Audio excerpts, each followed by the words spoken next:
Hello everybody and welcome back to another EDH deck tech idea. Today I'm featuring Gishath, Sun's Avatar. He's an 8 mana 7/6 dinosaur avatar with Vigilance, Trample and Haste. In addition to that, whenever Gishath, Sun's Avatar deals combat damage to a player, reveal that many cards from the top of your library. Put any number of dinosaur creature cards from among them onto the battlefield and the rest on the bottom of your library in a random order. It takes a little while to get Gishath onto the battlefield, but once he enters and also connects, can be a game-changing trigger. Cards that we'd preferably hit with this ability are Gulter, Primal Hunger, a 12 mana 12/12, and this spell costs X less to cast where X is the total power of creatures you control. It also has Trample. The Talpa, Primal Dawn, 8 mana 4/8, flying double strike, Vigilance, Trample and Indestructible. Only missing a few keywords, but there are already a lot on this one. Itali, Primal Storm, 6 mana 6/6, and whenever it attacks, exile the top card of each player's library. Then you may cast any number of spells from among those cards without paying their mana costs. Sportswood Crasher, a 5 mana 6/6 trample, and whenever one or more creatures you control with trample deal combat damage to a player, create an XX green dinosaur beast creature token with trample, where X is the amount of damage those creatures dealt to that player. Gulter, Stampede Tyrant, 8 mana 12/12 trample, and when Gulter, Stampede Tyrant enters the battlefield, put any number of creature cards from your hand onto the battlefield. And of course Itali, Primal Conqueror, a 7 mana 7/7 trample, and when Itali Primal Conqueror enters the battlefield, each player exiles cards from the top of their library until they exile a non-land card. You may cast any number of spells from among the non-land cards exiled this way without paying their mana costs. These are our top end creatures that we want to work our way towards, so let's talk about how we can shorten this path. For example, with Marauding Raptor, a 2 mana 2/3, and creature spells you cast cost 1 less to cast. Whenever another creature enters the battlefield under your control, Marauding Raptor deals 2 damage to it. If a dinosaur is dealt damage this way, Marauding Raptor gets +2/+0 until end of turn. Not only does Marauding Raptor discount our creature spells, with its triggered ability it can also trigger a few enrage mechanics, which we can add to this deck. Otepec Huntmaster, a 2 mana 1/2, and dinosaur spells you cast cost 1 less to cast. We can also tap it so target dinosaur gains haste until end of turn. Drawwolf the Mighty, a 2 mana 1/1, and it gets +2/+2 as long as you control a dinosaur. We can tap it to add 1 mana of any color. Hulking Raptor is probably my most favorite ramp creature in this deck, a 4 mana 5/3 with War 2, and at the beginning of your pre-combat main phase add 2 green to your mana pool. Knight of the Stampede, a 4 mana 2/4, and dinosaur spells you cast cost 2 less to cast. And Kinjali's Caller, a 1 mana 0/3, and dinosaur spells you cast cost 1 less to cast. We have a few discounts on the field and are maybe also dropping a few strong creatures along the way, so let's draw some cards of those. With Elemental Bond, 3 mana enchantment, whenever a creature with power 3 or greater enters the battlefield under your control, draw a card. Return of the Wild Speaker, 5 mana instant, choose 1. Draw cards equal to the greatest power among non-human creatures you control, or non-human creatures you control get +3/+3 until end of turn. Garruk's Uprising, 3 mana enchantment, when it enters the battlefield, if you control a creature with power 4 or greater, draw a card. Creatures you control have trample, and whenever another creature with power 4 or greater enters the battlefield under your control, you draw a card. Rishkar's Expertise, a 6 mana sorcery, and draw cards equal to the greatest power among creatures you control. You may cast a spell with mana value 5 or less from your hand without paying its mana cost.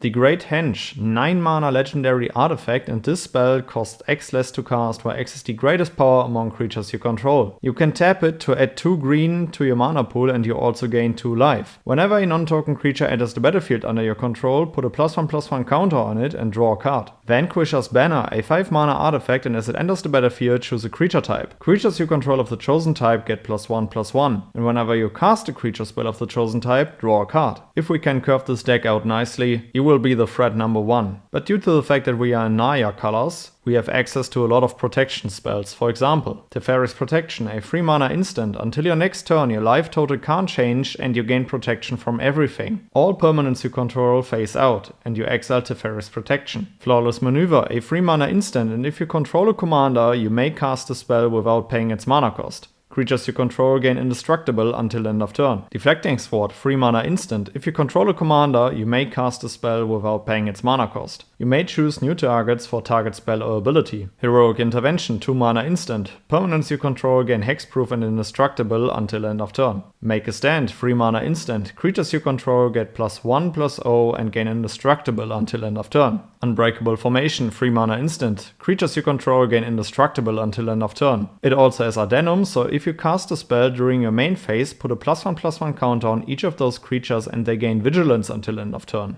You want to win more? You get it. Congregation at Dawn. 3 mana instant. Search a library for up to 3 creature cards and reveal them. Shuffle your library, but then put the cards on top of it in any order. Once Gishath did connect, you'll just hold priority and cast a spell to make sure that you at least hit 3 very powerful creatures with Gishath's ability. True Conviction, 6 mana enchantment. Creatures you control have double strike and lifelink. It helps you to stabilize and you can get 2 triggers of Gishath's ability. Berserker's Onslaught, 5 mana enchantment, and attacking creatures you control have double strike. Zakama, Primal Calamity, 9 mana, 9/9 Vigilance Reach Trample. And when it enters the battlefield, if you cast it, untap all lands you control. You have 3 different modes which all cost 3 mana, so either Zakama deals 3 damage to target creature, you can destroy target artifact or enchantment, or you gain 3 life. Of course, its ETB trigger is very powerful, but we are also happy about hitting the Karma with Gishath's trigger. Unnatural Growth, 5 mana enchantment, and at the beginning of each combat, double the power and toughness of each creature you control until end of turn. And last but not least, Dino DNA, 1 mana artifact with Imprint. It costs 1 mana and tap it, exile target creature card from a graveyard.